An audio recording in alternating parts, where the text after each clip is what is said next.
Kristo Yezu akuzwe. Ni Marie Clarisse Mukandengo cyangwa Marie Clarisse w'Igahanga. Kristo Yezu akuzwe. Abantu mukunda Radio Maria ndabashimiye. Mujya mukurikira ikiganiro bita Amahoro ya Kristo.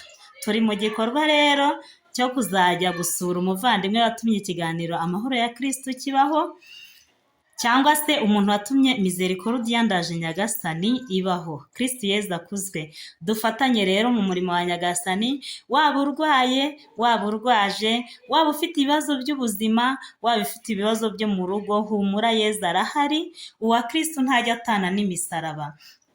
Uwa Kristo ahorana umusaraba. Rero reka dukore igikorwa muri uku kwa karindwi kugiye kuza, tugiye gufatikanya kuzajya gusura Pacifique watumye ikiganiro Amahoro ya Kristo kibaho, watumye Misericordia ndaje Nyagasani ibaho. Niba wifuza ko dufatikanya rero gukora umurimo wa Nyagasani, niba wifuza ko dufatikanya ubutumwa bwa Nyagasani, ni karibu. Wahamagara kuri nimero iri ahangaha kuri ekara, urahita usobanurirwa byimbitse niba turi kumwe.